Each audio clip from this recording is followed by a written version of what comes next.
As you read the material that I have written thus far on inner alchemy, the books, the blog, and the videos, there may develop an almost natural tendency to want to align concepts that you might have been studying from other sources with what I have written in accordance with the perceptions of inner alchemy.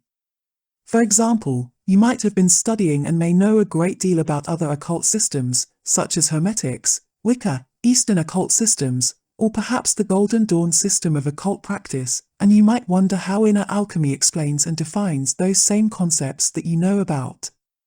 In this video I have taken a definition, a term, that is of common parlance in the occult world, and I have used it to dive very deeply into the thoughts, perceptions, and structuring done by inner alchemists. I hope that you will forgive me for the at times complexity of this video, and that you prepare yourself for a deep discussion into human possibility.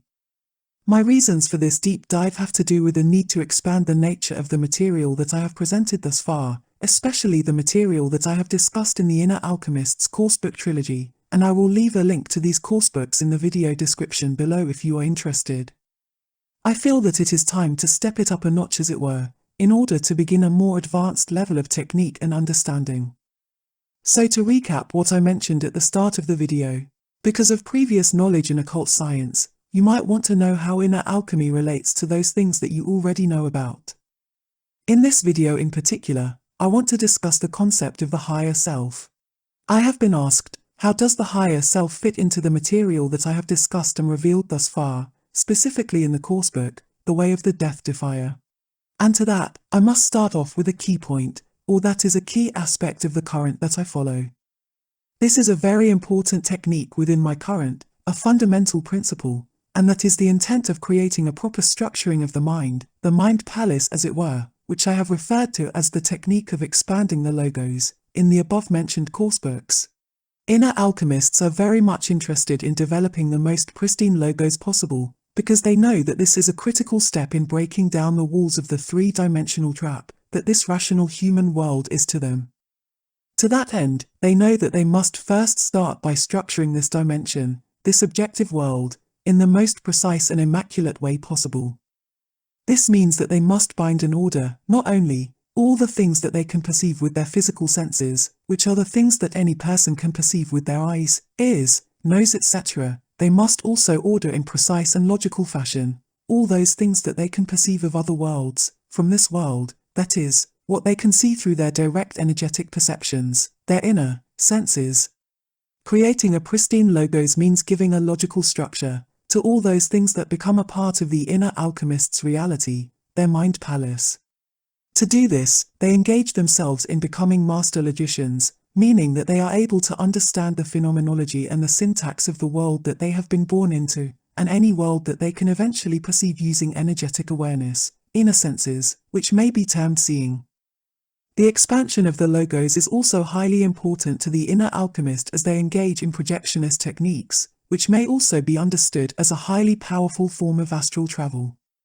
Another way to say this is that they must understand to perfection the causal structure defined by a certain human worldview first off, the syntax and the phenomenal world that has become prevalent in these times. They must bind the causal structural laws of this three-dimensional reality, and then they must do the same to all the other worlds, that is dimensions, that become available to them as the power of their seeing and projecting grows within them.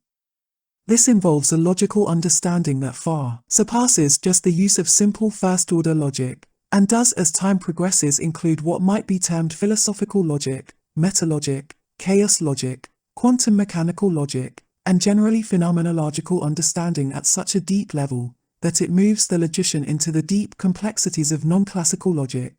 This structuring and growing power, as the mind palace grows, begins to go beyond this dimensional zone, this world, through a systematic ordering referred to as the creation and continual expansion of the logos.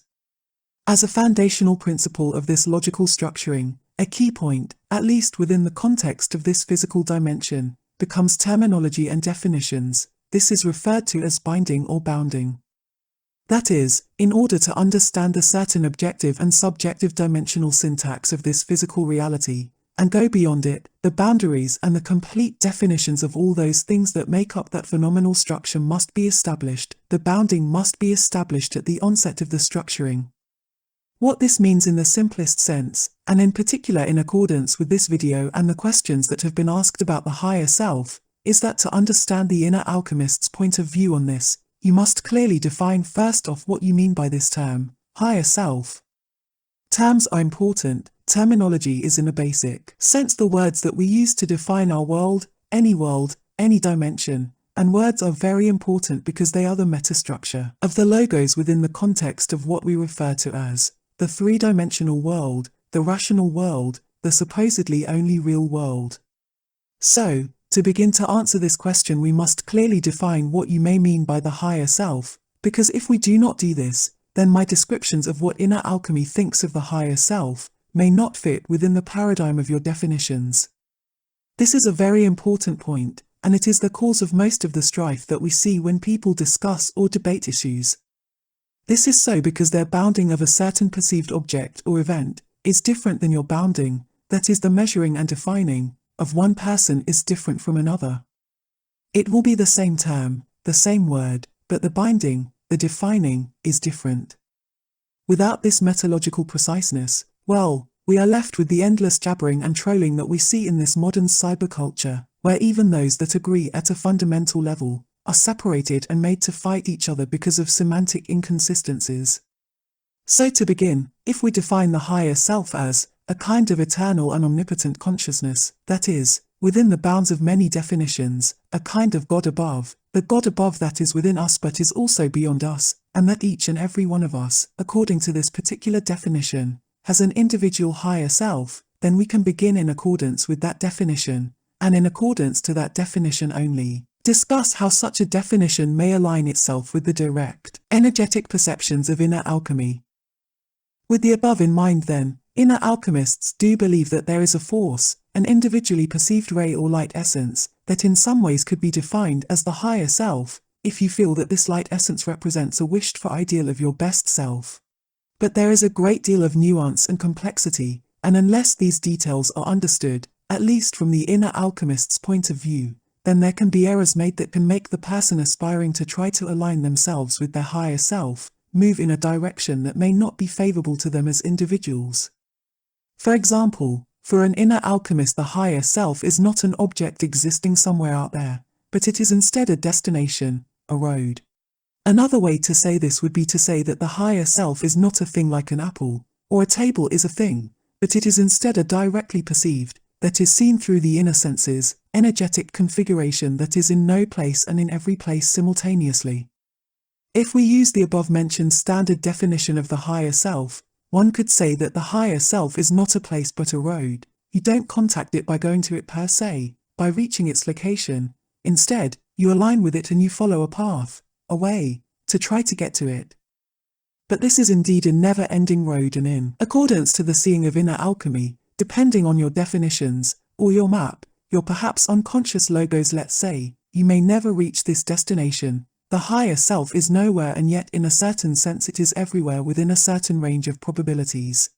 For an inner alchemist, this road to that energetic conglomeration leads to freedom and lightness, less gravity. For a different individual it might lead to something completely different. It might lead to a wholly different place.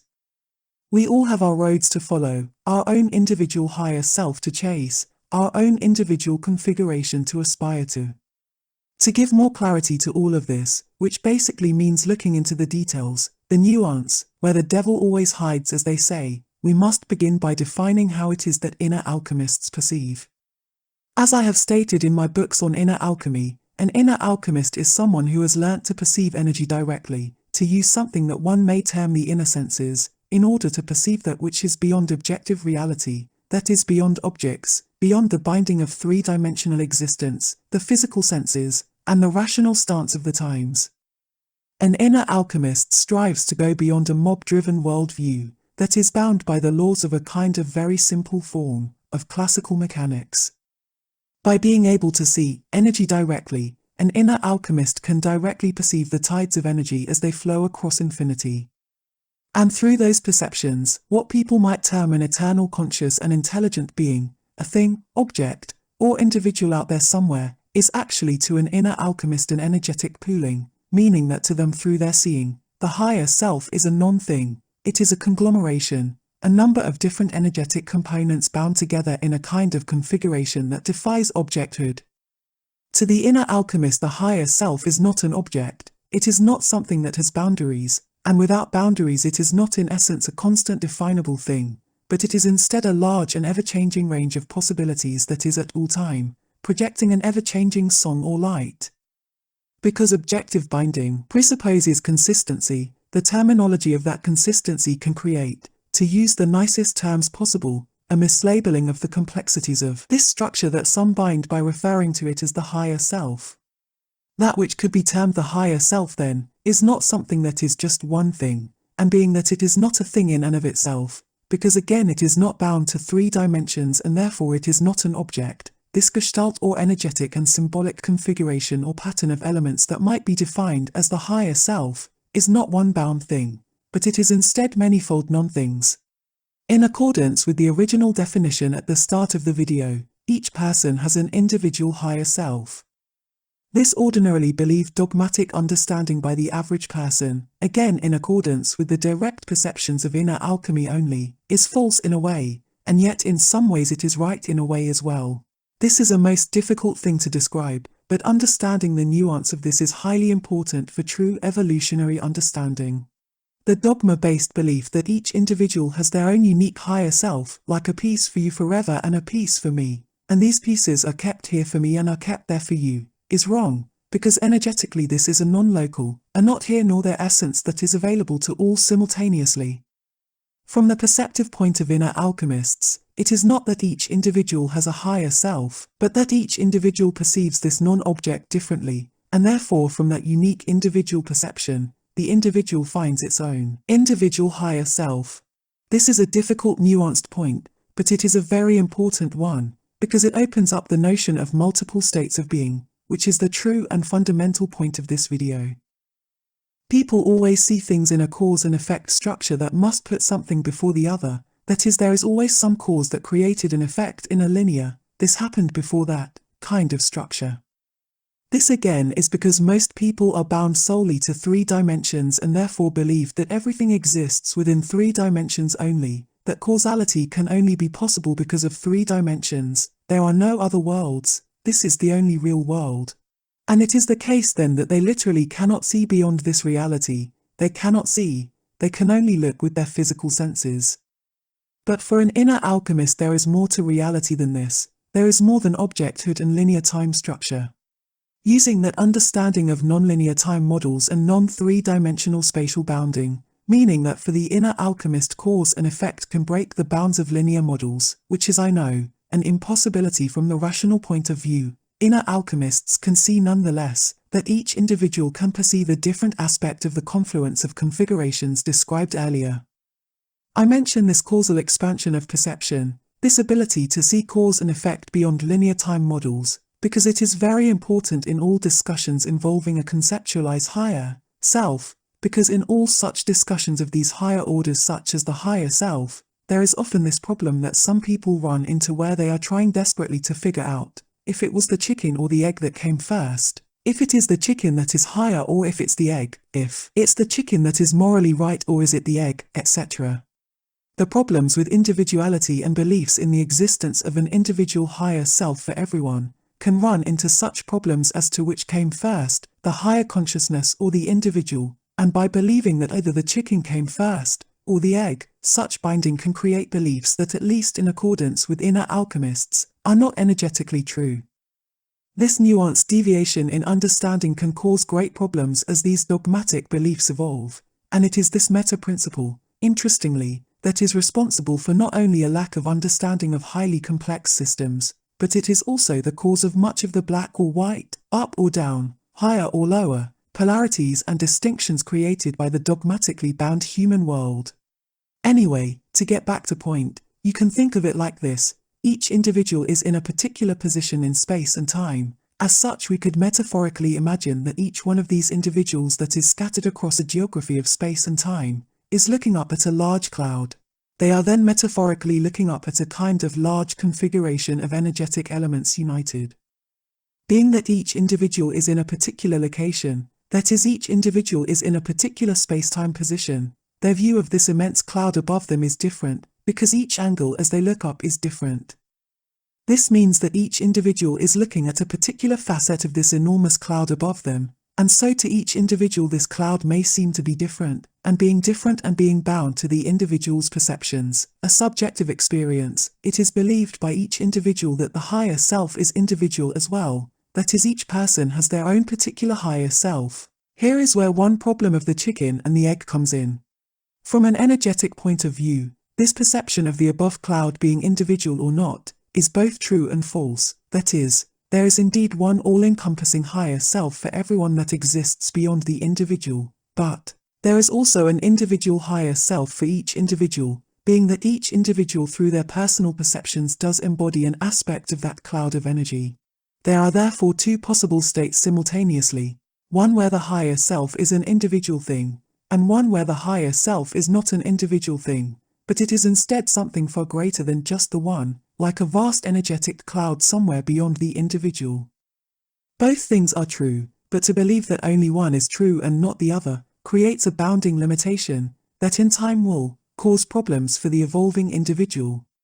This is a difficult topic, and it is a difficult thing to understand, and it will always be difficult to understand until you can let go of objecthood perception, which demands that you only have one state, one real supposedly event.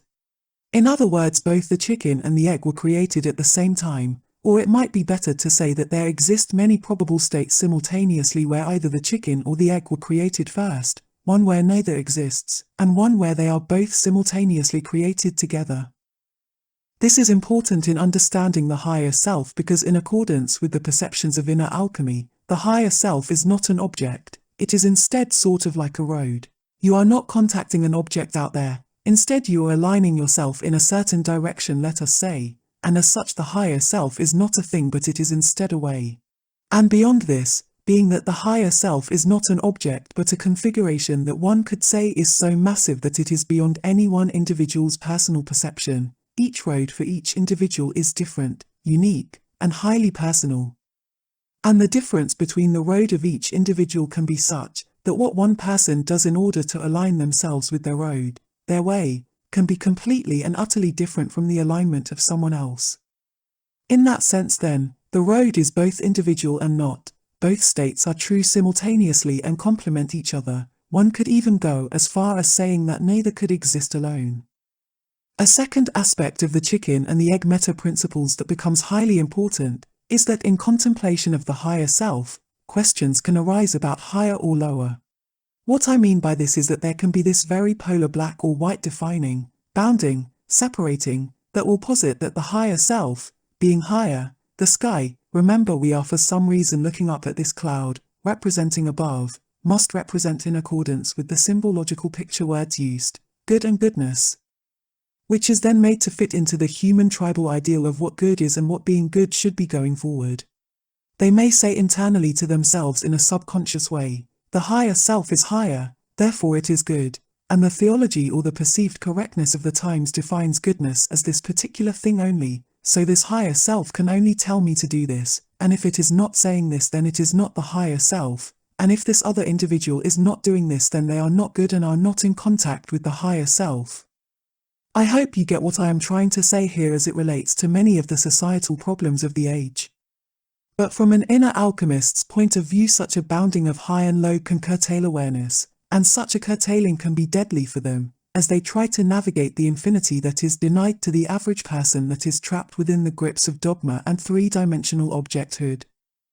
As such, the term higher, within the defined term higher self, is incorrect for them, because for them there is only energy, not objects. This is the most difficult thing to come to terms with, and it basically comes down to, from the inner alchemist's point of view, that is from their energetic perceptions, there is no higher or lower, there is only energy, and energy is neither good or bad, it is now, and this now is all time, all space, and therefore all possibility. These are hard concepts to try to put into words because words are not designed to be able to describe, that is to bind with definition, the reality of existence beyond 3 dimensions. As such it becomes very difficult to define things that are outside of it, and the higher self, I believe, by most definitions, is outside the bounding walls of objecthood. The best way, the only way, To know is to perceive energy directly yourself. As such, the inner alchemist strives from the very beginning to make this a possibility in their lives. The problems in understanding objects and non-objects, multiple states of existence, such as whether Schrödinger's cat is alive, dead, or both, for example, the potential for causality to go beyond linear time frames, and the difficulties in understanding the potential dual states of particle and wave, will always be an impossibility until you begin to come to terms with the possibility that things can exist in multiple states at the same time, that there are quantum states, and that each possible state, whether perceivable by the human physical senses or not, matters, is valid, and is real as anything in the physical world. This, I believe, is the next state and the ever-expanding human logos, which is happening right now, which will usher in an evolutionary step in human consciousness. And I do believe that a lot of this phenomenological evolution can be greatly augmented by employing some of the techniques of inner alchemy, specifically the ability to perceive energy directly. If you would like to know more about these topics, specifically about how to perceive energy directly and what these perceptions can and do reveal about the nature of reality, then I recommend the trilogy of course books, the Magnum Opus, The Way of the Projectionist, and The Way of the Death Defier. I will leave the link to them in the video description below.